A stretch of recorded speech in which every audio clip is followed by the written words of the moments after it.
우리 이 시간에 오신 여러분들 위해 하나님의 한량없는 은혜가 넘치기를 주님의 이름으로 축원합니다.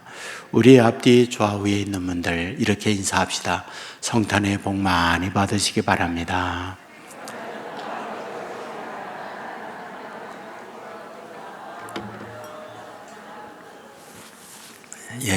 감사합니다. 오늘 성탄 축하주일이기도 하면서 동시에 금년도 마지막 주일이기도 합니다. 이 마지막 주일을 맞이할 때마다 한 해 동안 우리 교회를 위해서 수고하신 분들 격려하면서 감사 인사를 드리는데 오늘도 인사를 좀 드리겠습니다. 우리 주차 안내로 늘 수고하는 분들 있죠. 비가 오나 눈이 오나 차량 안내로 늘 수고를 많이 해줍니다. 감사드리고요. 또 식당에서 식사 조리도 하고 설거지도 하고 헌신하는 분들 많이 있습니다. 감사드립니다. 교회가 늘 이와 같이 깨끗하게 유지할 수 있는 것은 안팎으로 환경미화를 위해서 수고하는 분들이 있기 때문이죠. 오늘 성탄을 맞이해서 앞에 여러 가지 데코와 추리를 해주셨는데 늘 우리 권사님하고 집사님하고 금요일마다 와서 1년 내내 이와 같은 수고를 해 주십니다. 그리고 주부를 여러분이 봤는데 인쇄도 하죠. 그 다음에 그걸 접어요. 그리고 속지에 넣는 일도 하고요. 누군가가 와서 그 일을 하기 때문에 우리가 주일에 이런 주부를 받고 있는 거죠. 감사합니다. 그리고 예배 안내, 실내외적으로 늘 안내를 수고하죠. 중보기도팀, 우리 교회를 위해서 늘 중보 기도하는 팀들이 있어요. 그리고 차량 운행하는 분들, 그리고 목자 다음 세대 찬양대 경배와 찬양팀, 여러분들 정말 많이 수고하잖아요. 그래서 금년도 제가 또 내년 한 해만 되면 이제 물러나야 하기 때문에 수고한 분들에게 제가 사과 좀 드렸어요. 그런데 사과를 드리는데 좋은 사과를 저희들이 신청해서 드렸는데 개 중에 한두 개가 좋지 못한 것이 섞여 있나 봐요. 그분 모두에게 사과를 드립니다.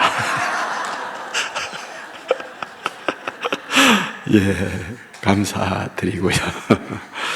그리고 화요 전도팀들, 그리고 새가족 우리 안내하고 훈련하고 계속 그러잖아요. 그리고 DNA 팀, 우리 교회에 교회 밖 사람들을 위해서 수고 많이 하고요. 그리고 미디어, 영상이라든지 이런 모든 것들을 늘 수고해줘요. 그 다음에 재정 운영, 교회에 헌금한 거 관리하고 예산 집행하고, 그 다음에 해피박스, 금요일날 한 100여 명 정도가 나와서 여러분들 헌금한 걸 가지고 그것을 구입하고 포장하고 이런 일을 해 주셨어요. 인카운터, 이제 TF팀이 구성되고 조리팀, 또 성김이, 그리고 팀 운영, 기타 등등 많아요. 그런 분들이 수고해 주셨고, 또 교회에 여러분이 앉아있는 이곳에 토요일마다 와서 앉아있는 자리를 다 물걸레질해요. 그리고 바닥도 청소하고요. 그런 분들이 있고요. 그리고 제가 늘 주일 일찍이 와요. 6시에서 6시 반 사이에는 항상 교회 옵니다. 그때 오면은 교회 주위에 비를 들고 항상 깨끗하게 청소하는 집사님이 계세요. 연세 많은 분. 1년 내내 그렇게 해요. 그래서 그런 분들이 있기 때문에 이렇게 우리 교회가 여기까지 진행이 왔고 은혜롭게 여기 왔다. 더더욱 금년도에 감사한 것은 우리가 2월 13일 첫 예배를 여기서 드렸잖아요. 교회 건축을 한 거죠. 우리 건축하는 이 집사님과 또 건축위원들, 또 헌금으로 헌신한 분들, 그런 헌신이 있기 때문에 우리 온세계 교회가 여기에 있게 됐다. 정말 감사함을 드립니다. 또 빛도 없이 이름도 없이 헌신하는 분들 정말 많이 있잖아요. 그러면 모두에게 정말 감사를 드립니다. 주님의 은혜가 여러분 모두에게 가득 넘칠 수 있기를 주의 이름으로 축원합니다. 네, 제가 대만을 이제 신학생들 또는 목사님들 교육을 위해서 가끔 가잖아요. 근데 가면 대만에 가본 분은 알지만은 길거리에요. 이제 유리 이렇게 칸을 해가지고 분홍 내용빛을 해가지고 예쁜 여자들이 있어요. 활락가의 여자들처럼. 그렇게 뭔가 있습니다. 이제 안내하는 선교사님이 말했어요. 저게요, 槟랑을 파는 곳이에요. 이렇게 얘기해요. 그래서 물었죠. 槟랑이 뭔데요? 槟랑은요, 대만 분들이 엄청 좋아하는 열매입니다. 근데 저는 보지 못했지만은 제가 인터넷 검색을 해보니까 도토리 열매 같아요. 근데 이것을 대만 사람들이 그렇게 많이 씹어요. 껌처럼 씹습니다. 근데 실제 청나라 때에 대만 부지라고 하는 책이 있는데 그 책에 대만을 방문했던 분이 대만 기행에 관한 글을 이렇게 썼어요. 대만에 가면 거의 많은 사람들이 槟랑을 씹는다. 특별히 가정에 VIP 귀한 손님이 오면 대접으로 槟랑을 꼭 내놓는다. 이렇게 써놓았어요. 그러면 이 槟랑을 대만 사람들은 왜 그렇게 씹을까? 이 槟랑에는 환각 요소가 있대요. 마취적 요소가 있대요. 그래서 그것을 씹으면 몸에 환각 현상이 일어나는 거예요.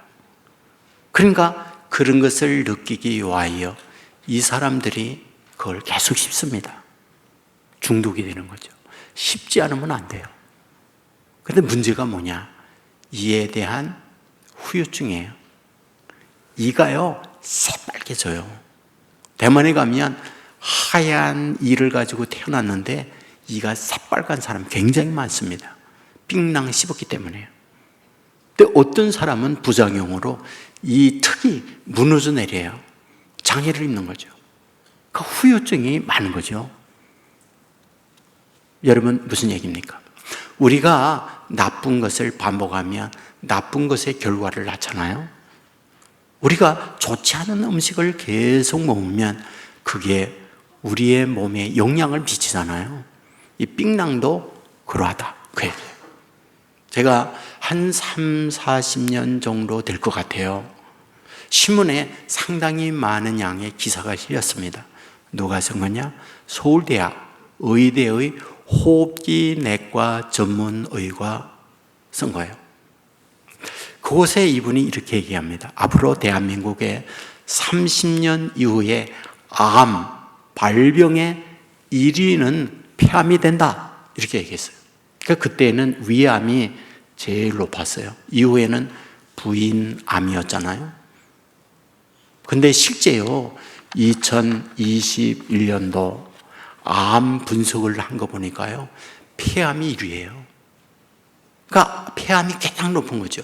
그러면 어째서 그분이 40년 전에 이런 미리 예측을 한 걸까? 단 하나예요. 흡연 인구가요, 당시에 엄청난 거예요. 그래서 이 사람들이 앞으로 이 30년 이후에 되면 반드시 많은 경우에 폐암으로 발전한다. 이런 절망을 한 거죠. 맞습니다. 우리는 우리의 어떤 음식을 반복해서 먹을 때 영향을 미친다는 거 과학적으로 증명해서 많이 들었고 우리가 경험하고 있는 분들 많습니다. 그런데 단순히 음식만 우리에게 이런 나쁜 영향만 줄까요? 아니에요. 우리의 어떤 사고, 우리의 어떤 생각, 반복적인 것이 우리를 지배하잖아요. 그 사람이 그런 인생이 돼요. 여러분, 오늘 본문에서 우리들에게 뭘 말씀해 주려고 하는 걸까요? 바로 이겁니다. 우리에게 어떤 걸 반복하느냐, 이것은 그 인생을 결정짓는다. 이걸 얘기해요. 본문의 내용 알죠? 예수님이 세상에 아기로 태어나는 내용이잖아요. 여러분, 때가 언제입니까? 오늘 본문은 이렇게 말하죠. 가이사 아구스도 그가 영을 내렸다고 그랬어요. 어떤 영이요? 호족 본족지에 가서 하라, 이런 내용이었죠. 여러분, 대개 호족을 할 때에 본족지에 호족지에 가서 하잖아요. 그러면 당시 인구 조사를 위하여 본족지에 호족하라고 하는 이유가 무엇일까요? 대개는 두 가지 이유입니다. 하나는 세금을 거둬들이기 위하여. 우리는 세금을 많이 내요. 우리가 물건을 사도 부가가치세를 내죠. 집을 사도 소유세 또는 구입세 등등 세금을 많이 내잖아요. 근데 옛날에는 인두세라는 걸 냈어요. 인두세라는 말은 사람의 머리수만큼 세금을 내는 거죠. 그렇기 때문에 그런 세금을 얻기 위하여 사람 인구 조사를 했다, 그런 얘기입니다. 두 번째, 인구 조사하는 이유가 있죠. 당시 전쟁을 하기 때문에 전쟁의 병력을 확인해야 돼요. 우크라이나 전쟁을 위하여 러시아에서 예비군을 징집령을 내리고 그런 걸 하잖아요. 마찬가지로 전쟁에 있어서는 필요한 자원이 있어야 하니까 이 황제가 그런 것들을 파악하기 위하여 호족지에 호족하라고 명령 내렸다, 그런 얘기죠. 그런데 사실은 이런 부분이 정치적 목적을 가지고 아우구스도 당시 황제가 이런 명령을 내리고 있지만 여기는 상당한 다른 의미가 있는 거예요. 호족하기 위해서 등장하는 인물이 있잖아요. 요셉입니다. 어디 살았어요? 나사렛이요. 본족지가 어디라고요? 베들레헴이요. 그러면 그 베들레헴에까지 오기 위하여 어떤 길을 선택해야 됩니까? 사마리아를 통과하면 가까이 빨리 올 수가 있지만 당시 사람들은 사마리아를 통과하지 않았습니다. 에둘로 와야 했어요. 에둘로서 나사렛에서 베들레헴까지 230여 킬로 됩니다. 그러면 어느 정도였을까요? 당시 교통수단이라는 거, 잘 사는 사람은 나귀 또는 마차를 이용할 수 있지만 요셉은 어떤 사람이요? 목수요. 가난한 사람이에요. 그러므로 도보로 와야만 했던 거죠. 적어도 일주일 정도는 걸어야 베들레헴까지 올 수 있어요. 그런데 요셉 혼자만 옵니까? 동행자가 있었죠. 누구요? 마리아. 오늘 본문에 보면 마리아를 어떻게 표현합니까? 만삭되었다. 출산을 앞에 놓고 있다. 이렇게 성경이 기록하고 있잖아요. 그 만삭된 몸을 가지고 일주일 동안 걸어서 베들레헴에 와 호족을 하고 있다. 이것이 오늘 본문이잖아요. 여러분, 이 본문을 통하여 우리들에게 뭘 말해주는지 아십니까? 여러분, 하나님께서 이 아우구스도 시저, 이 황제를 통하여 이때에 왜 호족하라고 명령 내리는 걸까라는 거예요. 왜 이때입니까? 더욱이 호족하는 것은 인구 조사할 때 자기의 거주지에서도 하라고 해도 되잖아요. 그런데 하필이면 본족지에 가서 그 일을 하라고 하는 이유가 어디 있을까라는 거잖아요. 그게 바로 미가서 5장 2절 때문이에요. 미가서 5장 2절에 보면 뭐라고 성경은 기록하고 있습니까? 성경은 이렇게 말하잖아요. 앞으로 이스라엘을 다스릴 자가 나는데 그는 베들레헴 에브라다에서 낳는다. 이렇게 기록하고 있잖아요. 베들레헴에서 낳아야 돼요. 그리고 이사야에 보면 다윗의 후손으로 메시아가 낳는다 말씀하고 있잖아요. 다윗의 고향이 어디예요? 베들레헴이에요. 그러므로 반드시 메시아가 낳으려면 베들레헴에서 낳아야만 합니다. 그런데 여러분 보십시오. 베들레헴에 갔을 때에 머물 곳이 없었다. 여관이 없었다. 본문 7절에 말해요. 그리하여 양우리에서 아기 예수님이 낳아 그 아기 예수님을 어디에? 구유에 누웠다. 이렇게 기록합니다. 여러분, 구유란 어디입니까? 구유란 무엇을 말하고 있습니까? 여러분 시골에서 농사한 분들은 다 알지만요, 여러분 돼지 사육장 돼지우리가 있어요. 소 사육하는 소우리가 있어요. 거기는 반드시 밥그릇이 있습니다. 그 밥그릇을 소여물통이라고 해요. 그런데 여기서 말하고 있는 구유란 밥그릇을 얘기해요. 우리는 일반적으로 말구유, 말구유 이런 말을 쓰고 있지만 당시 일반적 사육은 말 사육이 아닙니다. 양을 주로 키웁니다. 그러므로 학자들은 이곳이 양우리간이라고 보고 있고 양 밥그릇, 양의 여물통이다라고 보는 거죠. 그런데 아기 예수님을 어디다 누웠다? 그 구유에 강보에 싸서 누웠다. 강보가 무엇입니까? 여러분 출산을 위하여 출산 준비를 해요. 아이의 저고리도 사고요. 그 다음에 이불도 사고요. 이런 등등을 구비해요. 그러면 아기 예수님이 태어날 때 이런 출산 준비를 하고 여기까지 왔다 이 말이에요? 아니잖아요. 강보에 쌌다는 말은 당시 사람들이요, 바람이 불고 먼지가 날리니까 머리 두근이라는 걸 써요. 여러분 TV나 사진에서 그런 거 많이 봤죠? 바로 아기 예수님을 강보에 싸다, 이 말은 그런 두근에 싸서 구유에 뉘었다 이 말이에요. 오늘 우리는 여기서 매우 중요한 사실을 발견하게 됩니다. 뭘요? 왜 예수님을 베들레헴에 그리고 양우리 구유에 나게 하느냐라는 거잖아요. 사랑하는 여러분, 베들레헴이 뭔가요? 떡집이잖아요. 떡집에서 예수님이 나야 한다. 그리고 구유에 누웠다. 양의 밥그릇에 누웠다. 무슨 말인가요? 양의 밥으로 예수님이 오셨다. 이걸 말씀하고 있잖아요.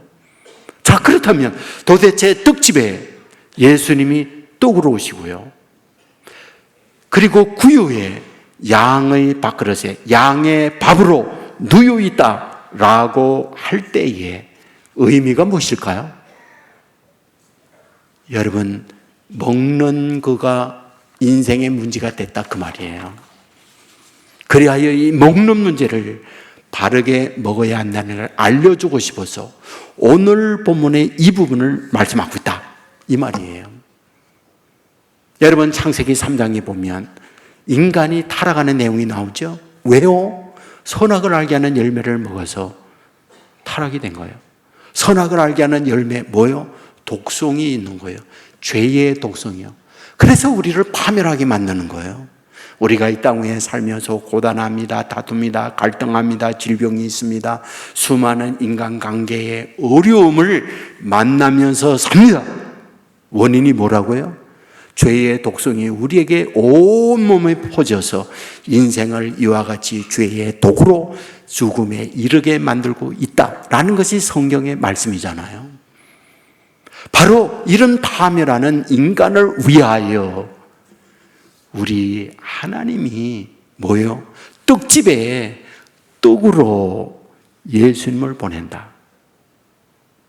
베들레헴 양우리간에 구유에 아기 예수님 양의 먹이로 세상에 보내고 있다. 이것이 오늘 본문의 말씀이라는 거죠. 여러분 이 부분을 우리에게 설명을 하기 위하여 여러분 요한복음 6장에서 우리에게 말씀하고 있잖아요. 요한복음 6장은 어떤 말씀이요? 오병이어의 기적의 내용이 나와요.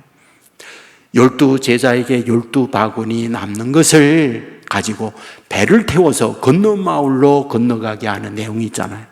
풍랑이 일어나요.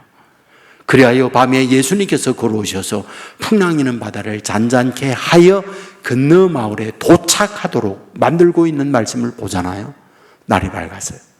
오병이어의 기적을 경험했던 사람들이 예수님을 또 다시 만나기 위하여 물어 건너 마을까지 옵니다. 그들이 예수님을 만나고 예수님께 말했어요. 선생님, 언제 여기 오셨습니까? 아, 오늘 아침에 왔네 라고 말할 수 있잖아요. 그런데 성경을 보면 그런 말 전혀 하지 않고 동문서답을 하세요.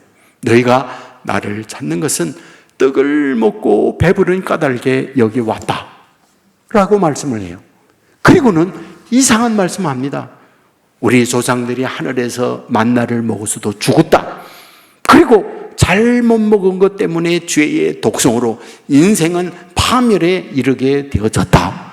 그리고 하는 말, 하늘로부터 내려오는 생명의 떡을 먹어야 된다. 요한복음 6장 51절에 보면 나는 하늘에서 내려온 살아있는 떡이니 사람이 이 떡을 먹으면 영생하리라. 내가 하늘의 떡으로 왔다. 하늘의 만나러 왔다. 하나님이 주시는 유기농으로 왔다. 이 부분을 우리에게 말씀하고 있잖아요.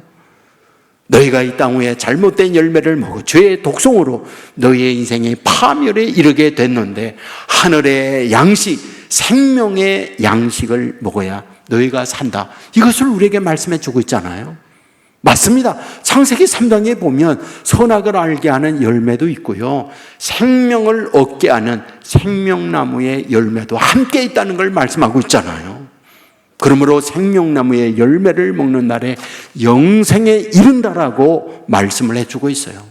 그런데 에덴에서 수방하고 다시금 생명나무 되시는 예수님이 이 땅 위에 와서 말씀을 하는 거예요. 내가 생명의 떡이라고요. 그것을 먹으면 영생한다. 이것을 말씀하는 거예요. 그래야 예수님께서 마지막에 만찬을 하시면서 떡을 떼어 주시며 하는 말, 이건 내 살이야. 잔을 취하여 주시면서 이건 내 너희를 위하여 흐르는 피야. 내가 올 때까지 이것을 기념하라.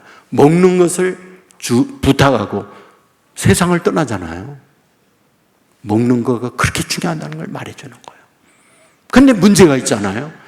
예수님이 살을 먹어야 되는데 예수님 부활하고 계시지 않습니다. 살이 얻은 거예요. 살을 먹어야 되는데 이것을 우리에게 설명을 해줘요. 먹는 문제를. 요한복음 6장 47절에 보면 진실로 진실로 너에게 이르노니 믿는 자는 영생을 가졌나니 내가 곧 생명의 떡이니라. 다시 한번 읽어드릴게요. 잘 들으세요. 진실로 진실로 너에게 이르노니 믿는 자는 영생을 가졌나니 내가 곧 생명의 떡이니라. 이 보세요. 생명의 떡을 먹으면 영생한다고 그랬죠. 그런데 뭐라고 그러냐? 내가 생명의 떡인데 나를 믿는 자는 영생한다. 이렇게 말했어요. 잘 보세요. 떡을 먹어야 영생합니다. 생명의 떡. 예수님을 먹어야 돼요. 근데 예수님을 먹는 떡, 영생하는데 그 영생하는 것과 믿는 것을 똑같은 말로 쓰고 있다는 거예요. 그러니까 먹는다는 말은 다른 말로 바꾸어 말하면 믿는 것을 먹는다고 한다. 이렇게 쓰고 있다는 거예요. 그러니까 먹는 것은 믿는 것인데 예수 그리스도를 믿는 이것이 생명의 떡을 먹는 거다. 그리하여 말씀을 만나라고 하고 말씀을 생명의 떡이라고 성경은 기록하고 있잖아요. 왜? 그 말씀을 우리가 믿고 그 말씀이 나를 지배할 때 생명의 떡을 먹는 것과 똑같다고 말씀하고 있는 거니까. 자, 믿는다고 하는 게 그렇다면 뭘 말합니까? 믿는다는 것. 믿는다는 건 의지하고 따릅니다. 이런 여러 가지 정의가 있을 수 있지만은 이걸 다르게 표현하면 다스림이라고 할 수 있어요. 곧 말씀이, 곧 예수님이 내 인생을 다스리도록 나를 내어드리는 걸 믿는 거라고 말한다. 이렇게 말씀을 드릴 수 있단 말이에요. 자, 이것을 조금 더 설명을 드리면 예수님께서 오셔서 첫 설교의 내용이 뭡니까? 첫 설교. 회개하라 천국에 가까웠느니라. 그게 첫 설교입니다. 그러면 여기서 하나님 나라 천국이 가까웠다고 할 때 하나님 나라는 어떤 걸 하나님 나라라고 합니까? 여러분에게 계속 말하죠. 국가는 영토가 있어야 돼요. 국가는 그 영토에 사는 국민이 있어야 돼요. 국가는 그 국민이 그 지역을 통치할 수 있는 주권이 있어야 돼요. 그래야 국가가 성립이 되는 거예요. 그러면 하나님 나라라고 할 때 하나님 나라는 어떤 곳이냐? 세상의 말하는 국가적 개념하고는 좀 달라요. 성경에서 말하는 하나님 나라의 핵심은 다스림이에요. 통치입니다. 그래서 하나님이 우리를 다스리고 주님이 우리를 통치하면 그것이 하나님 나라, 믿는 자의 모습이다라는 거예요. 이와 같이 믿고 주님이 우리를 다스리잖아요. 그러면 엄청난 일들이 일어나는 거예요. 마태복음 12장에 보면 이제 예수님이 와서 귀신을 쫓아내는 것이면 하나님 나라가 너에게 임하였느니라 이렇게 말해요. 무슨 말이에요? 예수님이 다스려서 우리 안에 악령, 우리를 지배하고 있는 이것들을 물리친다면 그것이 하나님을 다스리는 증명이고 믿는 증거다 이렇게 말하고 있는 거죠. 여러분 잘못 먹기 때문에 인생은 파멸에게 이른다고 말씀했어요. 선악을 알게 하는 열매를 먹었더니 그게 죄의 독성이 있어요. 그래서 인생을 파멸하도록 만들고 있습니다. 그러면 이런 파멸하는 이 인생이 벗어나는 길이 무엇이냐? 생명의 떡을 먹어야 죄의 독성을 밀어내고 우리의 몸이 온전해진다, 회복되어진다. 이것이 오늘 본문을 통해서 우리에게 말씀해 주려는 거예요. 그래서 베들레헴에 그리고 양의 밥 먹이로 구유에 예수님께서 오셨다. 이걸 우리에게 말씀해 주는 거예요. 그렇다면 왜 도대체 우리 예수님이 이 세상에 오면서 이 문제를 그렇게 귀하게 강조하고 중요시하는 걸까요? 매우 중요한 부분이 있습니다. 이제 지금 제가 드리는 말씀을 잘 들으셔야 돼요. 앞의 부분은 서론이고 이제 본론적 결론이 여기에 있어요. 이게 아주 중요해요. 자, 이걸 설명하기 위해서 제가 지남철을 가지고 말씀을 드릴게요. 지남철이 뭐예요? 가르치예요. 남쪽을요. 철이에요. 남쪽을 가르치는 철을 지남철이라고 해요. 이것을 지금은 뭐라고 그래요? 자석이라고 그래요. 자석. 자석이 뭡니까? 붙는 거죠. 자석이 붙어요. 나무 붙나요? 안 붙어요. 구리 붙나요? 안 붙어요. 종이 붙나요? 안 붙어요. 뭐만 붙어요? 쇠만 붙어요. 쇠만 붙는다는 말이 무슨 말입니까? 끼리끼리 논다는 거예요. 끼리끼리 놀아요.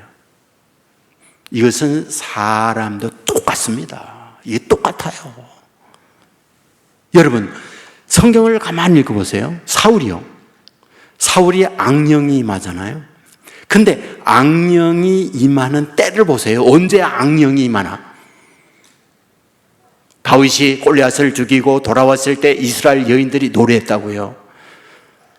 다윗이 죽인 자 만만, 사울이 죽인 자 천천. 그랬더니 이 노랫말을 들었던 사울 마음에 뭐가 있나요? 저는 봐라. 그를 향한 질투, 그를 향한 미움, 그를 향한 증오가 밀려왔어요. 근데 성경은 뭐라고 말하냐? 그때 악령이 사울에게 임하다 이렇게 말해요. 평소에 악령이 존재하고 있었는데 구천에 떠들고 있었는데 어디에? 자기가 편안한 자리, 자기를 웰컴하는 곳에 붙더라는 거예요. 그러면 악령이 어떤 곳에 가는가? 악령이 좋아하는 환경, 악령이 좋아하는 마음, 그곳에 붙들고 있다는 거예요. 그래서 악령에 의해서 사울은 살다가 눈을 감아요. 가룟 유다 똑같습니다. 여러분, 가룟 유다 마음이 예수를 팔고자 하는 마음을 주었다. 이렇게 성경은 기록하고 있는 걸 보게 되잖아요. 언제입니까? 언제 이런 마음이 들도록 만들고 있습니까? 여러분, 요한복음 12장 6절에 보면 이렇게 말하면 가난한 자를 생각함이 아니요 그는 도둑이라 돈꾀를 맞고 거기에 넣는 것을 훔쳐갑니다. 돈에 대하여 늘 탐심을 가지고 아무도 모르게 자기의 입맛 포켓을 하는 거예요. 그것을 사탄이 알고요 불붙어요. 거기에 사탄이 붙는 거예요. 그리하여 마태복음 26장에 보면 예수님을 팔고자 흥정했다. 그리하여 은 30을 받고 예수님을 팔아넘기다. 이렇게 기록하고 있는 걸 보게 되잖아요. 맞습니다. 오늘 저와 여러분이 부정의 생각을 하면요, 부정이 달라붙어요. 우울한 생각을 가지면요, 우울이 달라붙어요. 세속적 탐욕을 갖고 있잖아요. 세속적 탐욕이 어디에서 달라붙는지 몰라요. 그리하여 그 인생을 그렇게 만듭니다. 도대체 왜 예수님께서 이 땅 위에 떡으로 오십니까? 떡으로 와요. 이유가 뭡니까? 양의 밥그릇에 양의 밥으로, 우리의 밥으로 오시는 이유가 뭡니까? 우리가 잘못 먹었기 때문에 우리의 인생이 지금 파멸하고 있다. 그러므로 잘 먹어야 한다. 이것을 우리에게 말씀해 주고 있는 거잖아요. 잘 먹는 게 뭡니까? 잘 먹는 거는 예수님께서 주시는 말씀이 내 인생을 다스리도록 만드는 거예요.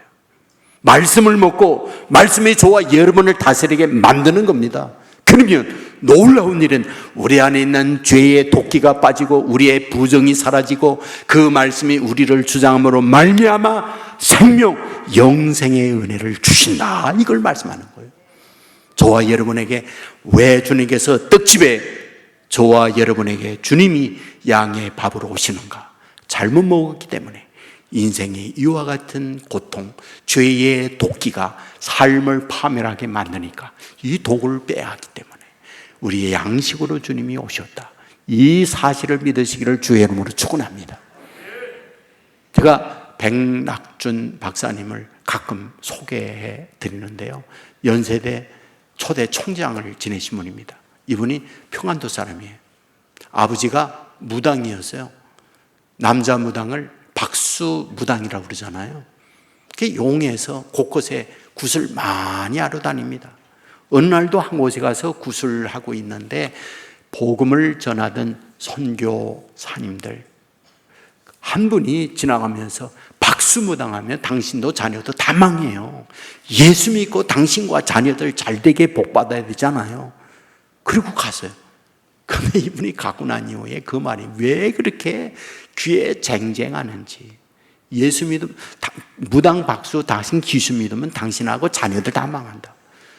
여러분 무당들도요 자기 자녀 잘 되길 바래요. 그러니까 박수 무당하다가 자녀들 안 되면 부모의 얼마나 아픔이 있어요. 그러니까 고민을 하다가 이분이 선교사님을 찾아갔어요. 그리고 얘기를 한 거예요. 정말 예수 믿으면 내 자녀 잘 되고 말고요. 그 아이가 어렸는데 그 아이를 선교사님 댁에 가서 선교사님의 도움는 일을 해요. 지금은 다 냉난방이 잘 되어 있지만은 옛날에는요 겨울을 나기 위하여 장작을 패고 그러잖아요. 그 일을 이 백낙종 소년이 그 일을 합니다. 그리고 방에 불도 떼고요. 그러면서 성경을 배운 거예요. 그러면서 영어를 배운 거예요. 그래가지고 이분이 미국 유학을 갔잖아요. 선교사님들을 보내가지고. 그래서 거기서 박사학위를 받았어요. 그리고 한국에 와가지고 연세대학의 교수님으로 계시다가 총장까지 지내시고 훌륭한 명문의 가족으로 만들어내잖아요. 어떻게 이런 일이 가능합니까? 만일 박수무당의 무당의 영을 받아 살았다면 결코 이런 일이 있을 수 없죠. 바로 예수 그리스도의 말씀이 그 자신과 가정을 다스리니까 이런 더러운 영은 사라지고 하나님의 축복 생명이 그 가정에 들어가니까 이런 축복을 얻게 된 거잖아요. 주님께서 이 땅 위에 저와 여러분에게 와서 저와 여러분에게 하고 싶은 것이 무엇입니까? 생명의 떡이에요. 여러분 양우리의 밥그릇에 밥으로 오신 주님, 저와 여러분의 밥으로 오셨다고 말씀해 주는 거예요. 그분을 먹는다, 믿는다는 말이에요. 믿는다는 말은 주께서 말씀하신 것이 저와 여러분을 다스리게 하는 거예요. 놀라운 것은 성경은 말하잖아요. 이와 같이 다스리게 할 때에 다스림대로 믿는 대로 되어진다. 그 말씀이 저와 여러분을 주장하면 말씀은 능력이 있어서 놀라운 능력의 삶을 살게 한다. 이것이 성경이 저와 여러분에게 약속하는 말씀이잖아요. 이 말씀을 믿으시고 이 성탄에 떡으로 오신 예수님, 이 성탄에 양의 밥으로 오신 예수님, 그분의 말씀을 저와 여러분 안에 받아들이고 그 말씀이 저와 여러분을 다스리게 함으로 말미암아 놀라운 하나님의 축복의 은혜가 저와 여러분 가정 외에 넘칠 수 있기를 주의 이름으로 축원합니다.